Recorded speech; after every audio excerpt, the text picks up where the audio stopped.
Bonsoir et bienvenue pour ce nouveau numéro de Municipal 2014, l'essentiel de la campagne électorale à 50 ans en Yvelines et dans les principales villes du département. Pour débuter ce piratage du site internet du candidat d'hiver droite Étienne Erasmus à Saint-Cyr-l'École, à la tête de liste Réussir a eu une désagréable surprise en se rendant sur son site de campagne, entre photos, le caricaturant et des attaques personnelles également sur ses choix et sur ses relations avec d'autres responsables politiques dans la commune. Toutes les informations officielles le concernant ont tout simplement disparu. Selon lui, les responsables sont à chercher parmi des anciens membres de sa propre équipe. J'ai découvert lundi matin effectivement un piratage, puisque c'est le mot, de mon site informatique qui était en fait réalisé par deux de mes anciens colistiers. Je déplore ce genre de comportement, surtout quand ils sont dus à des considérations d'intérêt personnel, puisqu'il s'agissait uniquement d'obtenir des places, alors que même ils avaient été, je dirais, correctement positionnés sur ma liste. Ils ont cru intelligent de diffuser parallèlement au piratage du site internet un mail aux sympathisants de Réussir annonçant, je cite, la mort de Réussir. Donc j'ai évidemment démenti immédiatement en maintenant et en confirmant que Réussir était toujours vivant et toujours en course pour les élections municipales et pour la ville de Saint-Cyr. Par rapport à cette utilisation frauduleuse, il faut bien le dire, du site de Réussir, puisqu'il y a d'une part de la diffamation, il y a d'autre part de l'utilisation de marques alors que le nom et la marque Réussir sont déposés. Donc cette utilisation frauduleuse donnera lieu à des poursuites et à un dépôt de plainte. C'est bien mon intention, car encore une fois, il n'est pas question de céder au chantage et de tolérer ou de cautionner des pratiques illégales. Ils ont moins de 30 ans au cœur de la génération Y et ils font mentir leurs aînés qui les jugent peu intéressés par ce scrutin. Le reportage de la rédaction à présent sur ces jeunes candidats tête de liste dans les Yvelines. Ils ont moins de 30 ans au cœur de la génération Y et sont tête de liste dans les Yvelines pour ces prochaines municipales. C'est principalement l'UMP qui a décidé de miser sur le renouveau de ses candidats pour tenter de l'emporter dans des bastions de la gauche, à Trappes, Magny-les-Hameaux, Guyancourt ou encore comme ici à la Verrière. C'est ma première expérience en politique, ma première élection. Je travaille pour la mairie d'Élancourt, pour le maire d'Élancourt, donc je connais bien la gestion d'une ville.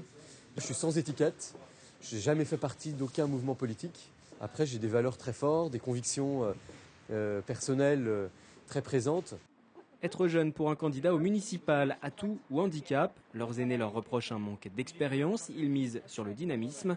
Rappelons tout de même qu'un certain Nicolas Sarkozy l'emportait à Neuilly-sur-Seine à 28 ans. Et à l'UMP justement, Aurore Berger depuis Magny-les-Hameaux se verrait bien renouveler cet exploit, même si elle reconnaît la difficulté des classes politiques à se renouveler. C'est vrai qu'on a du mal aujourd'hui à renouveler nos élus. On a du mal à renouveler en termes de génération, on a du mal à renouveler, à faire appel à la diversité et aussi à faire appel à la parité. Et je crois que pour ma génération, ce sera quelque chose de naturel parce qu'on a toujours vécu avec des gens issus de la diversité, avec des gens plus jeunes, avec des gens, enfin des femmes, des hommes. Donc je pense que c'est plus encore une fois une question de génération et de renouvellement.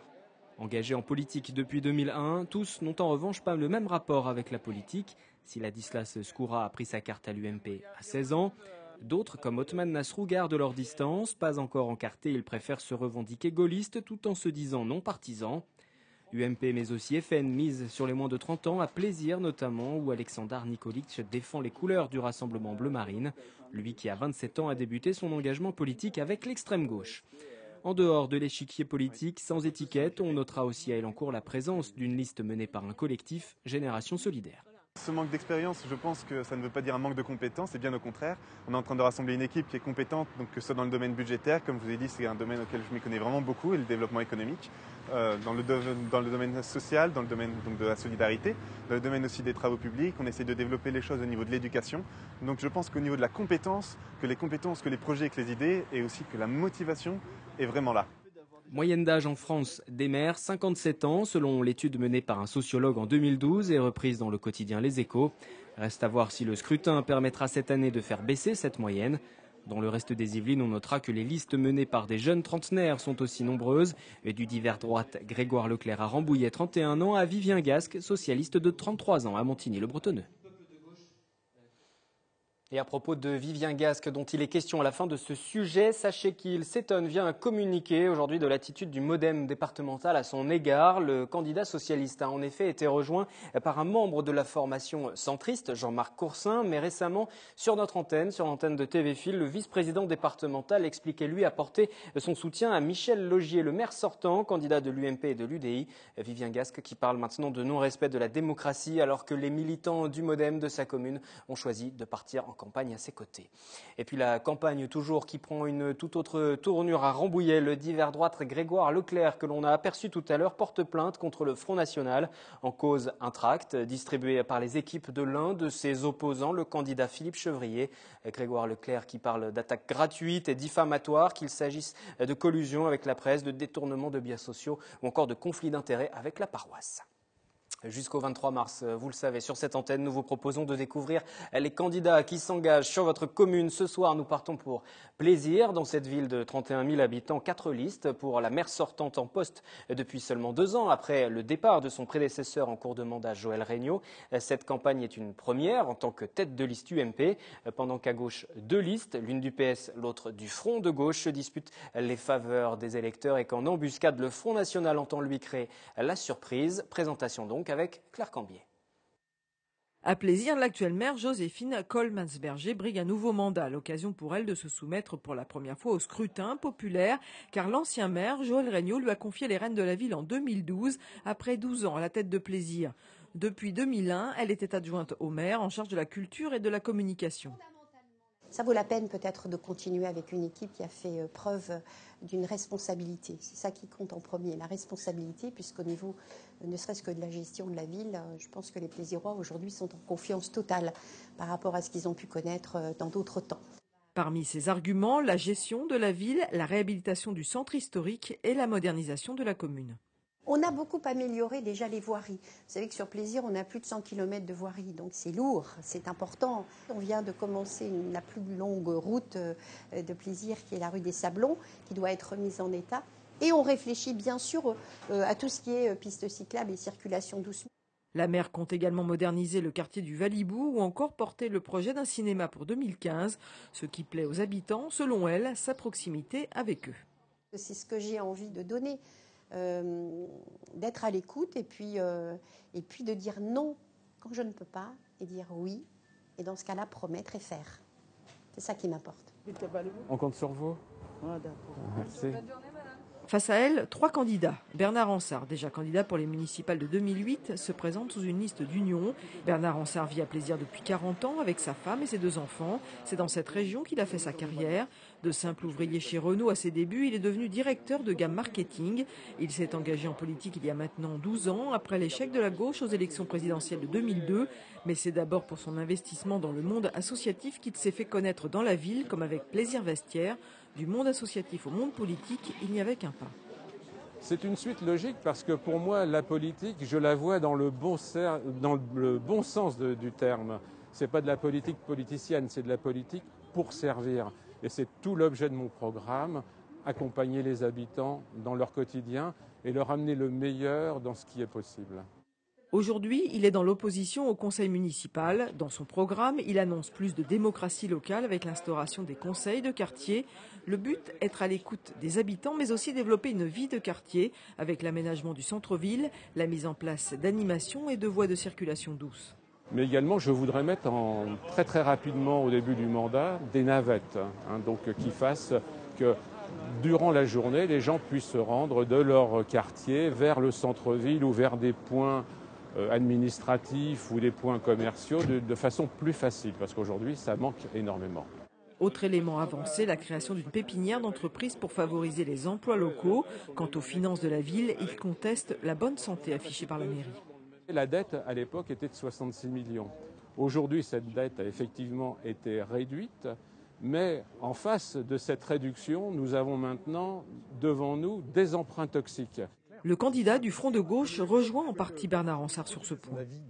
La vraie différence par rapport à nous, c'est les investissements qui auraient été portés. Je pense qu'il faut quand même axer plus sur la jeunesse, il faut axer un peu plus sur la culture, axer plus, quand je dis la culture pour tous, le sport, notamment le sport pour tous, et vraiment pour le plus grand nombre de Plaisirois. Je pense qu'aujourd'hui, le souci, c'est ça, c'est un petit peu trop saupoudré. Voilà. Élu en 2008, conseiller municipal avec la gauche rassemblée, Djamel Niati a quitté le groupe de Bernard Ansart. Opposé à la politique nationale, le Front de gauche ne souhaitait pas s'allier avec le PS. Djamel Niati est plaisirois depuis 2002. Après 12 ans comme cadre chez un opérateur de télécommunications, il travaille aujourd'hui à son compte. Marié et père de 2 enfants, il s'est d'abord investi dans la ville au sein de la FCPE. Je suis un militant, je pense qu'on peut résumer ça à cela. Et en tant que militant, effectivement, quand on est militant, on fait de la politique. Donc je fais de la politique depuis très longtemps, mais au sens noble du terme. Voilà. Donc la politique, c'est véritablement axé pour le plus grand nombre et ne pas parler pour les autres, mais parler avec les autres.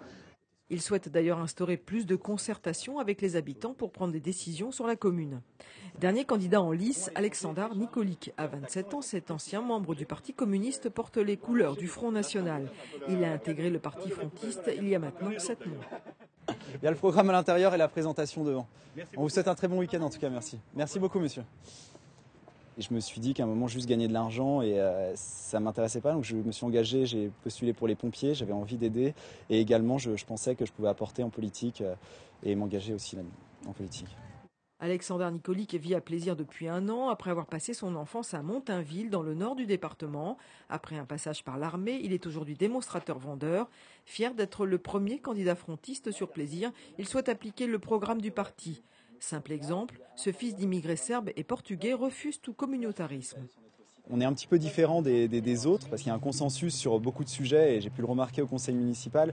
Alors nous, c'est évidemment la lutte contre le communautarisme, du même titre qu'on va toujours s'opposer à des associations qui prônent une unité des Français de souche et on va s'opposer également à des associations que là, actuellement, la mairie subventionne. Je pense à des associations comme je l'évoque dans mon tract, Fraternité africaine. La mairie qui subventionne une association qui prône l'unité entre les Africains et les personnes d'origine africaine. Nous, on ne supporte pas la division et la communautarisation de la société française et notamment à Plaisir.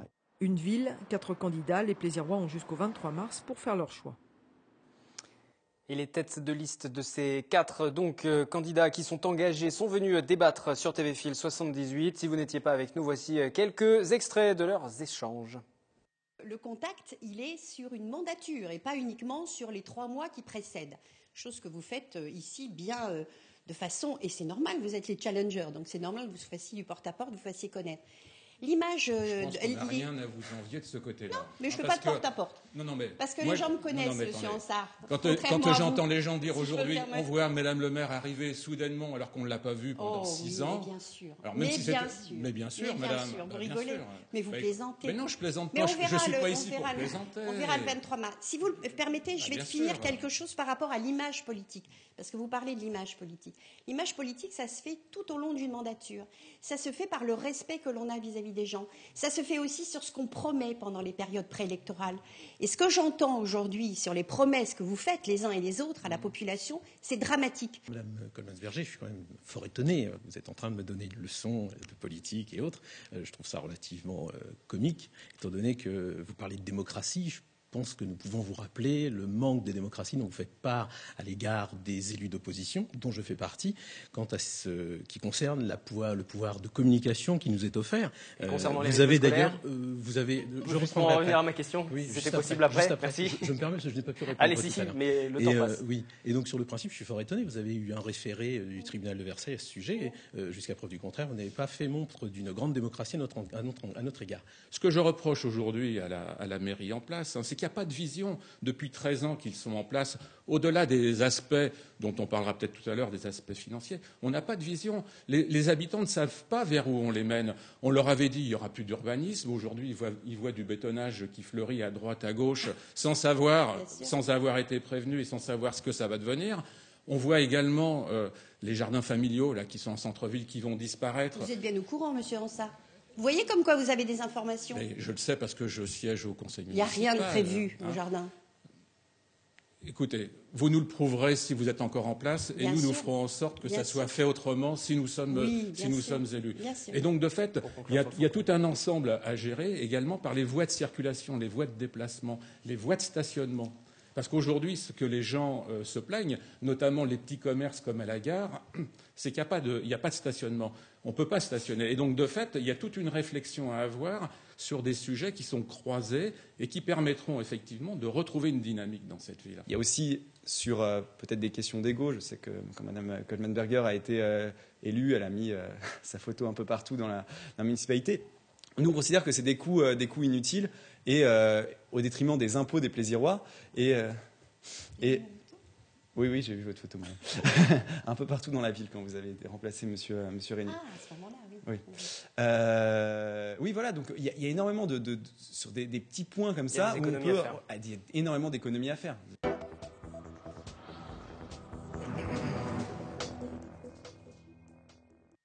Un autre débat que vous avez eu l'occasion de suivre sur TV Fil, celui consacré à la ville de La Verrière, cette commune de moins de 10 000 habitants qui voit s'affronter deux listes, l'une menée par Alain Hajaj, lui aussi d'ailleurs arrivé à la tête de la commune à la faveur du départ de Pierre Sélincourt, réélu en 2008, et puis l'autre liste menée par le sans-étiquette Nicolas Dainville.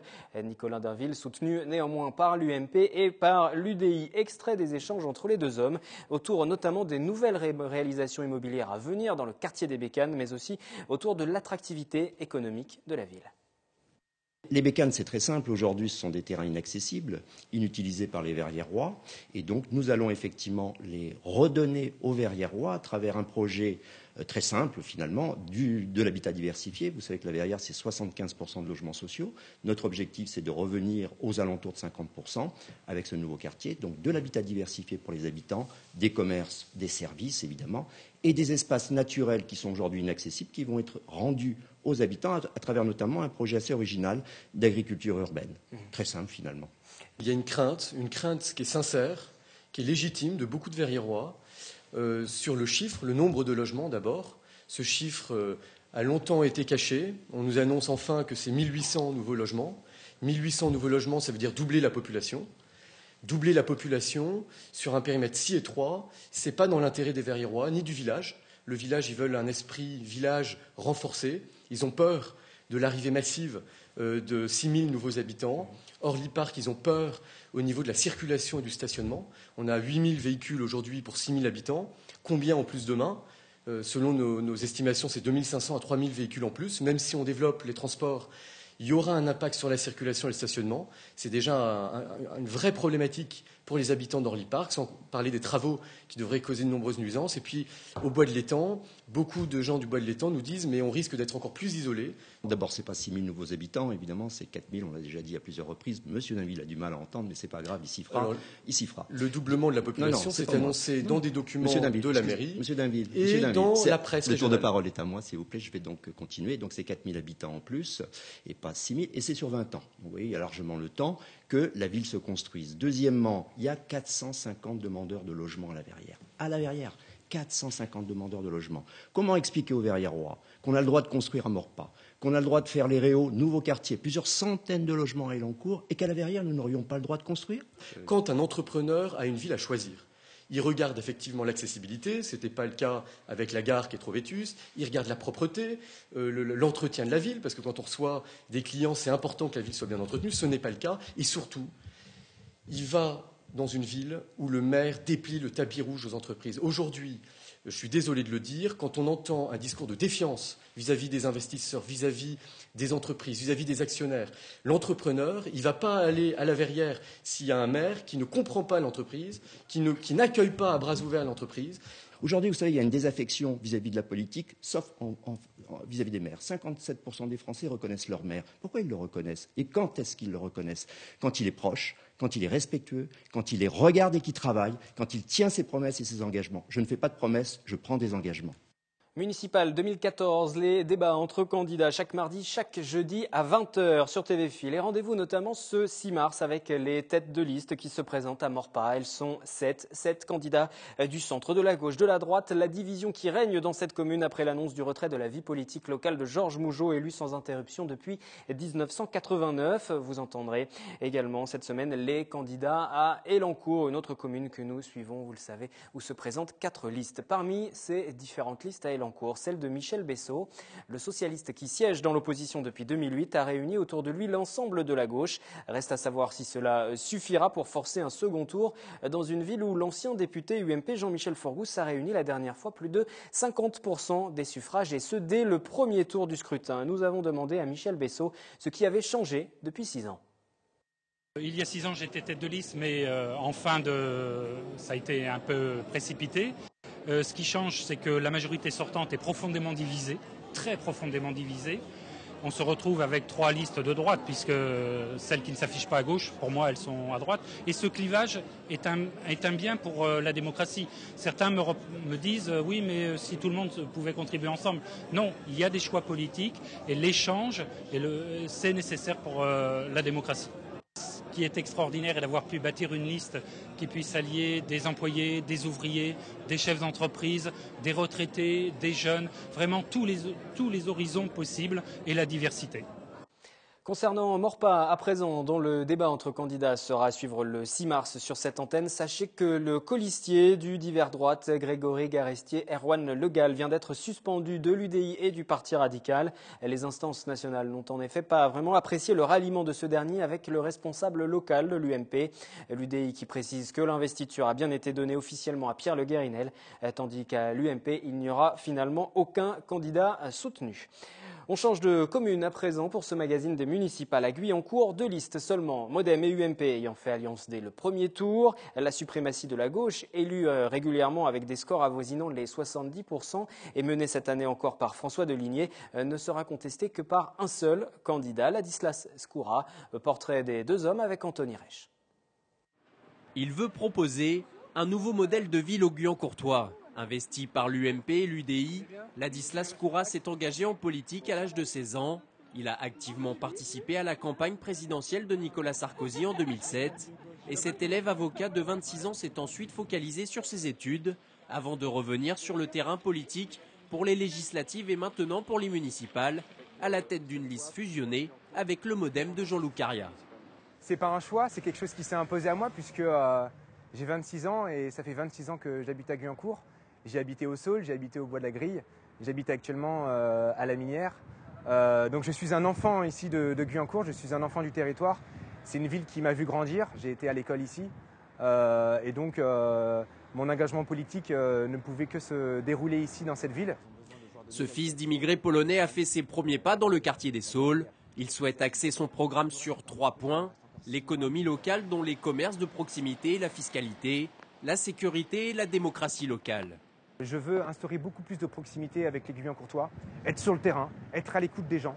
Moi, je sais que la première proposition que je ferai si je suis élu maire en mars 2014, eh bien, la mairie sera ouverte tous les samedis aux Guyancourtois, aux associations. Et moi, je les écouterai. Ce ne sera pas des maires adjoints, ce sera moi. Mais Ladislas Skoura s'attaque à un bastion socialiste. Guyancourt est à gauche depuis 1936. Face à lui, le maire socialiste sortant, François Deligné. Après avoir été élu avec 73% des suffrages dès le premier tour en 2008, François Deligné se présente à sa propre succession et plutôt sereinement. Une élection n'est jamais gagnée d'avance, ça c'est le premier principe. En plus, rappelons-nous que s'il n'y a que 2 listes, ce qui semble être le cas à Guyancourt, à ce moment-là, il n'y aura qu'un tour. Donc c'est le 23 mars, et c'est le geste de chacun le 23 mars qui compte. Et c'est seulement après qu'on peut dire si une élection est gagnée. Arrivé sur la commune, au quartier des Garennes, ce professeur de métier a rajeuni son équipe en âge et en expérience avec plus de la moitié de nouveaux colistiers. Si son premier mandat avait été celui du développement durable, il mettra au cœur de cette campagne les thèmes comme l'éducation, la solidarité et le cadre de vie. Les engagements ont été tenus et dans bien des domaines, nous sommes aussi allés au-delà pour répondre aux besoins nouveaux, pour s'adapter aux besoins nouveaux. Par exemple, avec la crise économique, nous avons dû renforcer les aides sociales. Et puis, une ville, vous savez, c'est comme un organisme vivant. Il faut savoir s'adapter. Et nous l'avons fait, par exemple, dans l'entretien de notre cadre de vie. Sur la commune, il n'y aura donc que 2 listes, contrairement à 2008 où 3 candidats avaient brigué la mairie. Et pour terminer cette émission des municipales, quelques dernières informations. Chantal Joanneau, qui était à Maurepas samedi matin, la sénatrice UDI de Paris, ancienne ministre, est venue soutenir Pierre Le Guérinel. On notera aussi lors de ce rendez-vous la présence d'Hervé Miclot. L'ancien candidat à la candidature pour le PS sur la commune a choisi de quitter la formation de gauche pour apparaître sur la liste du représentant centriste.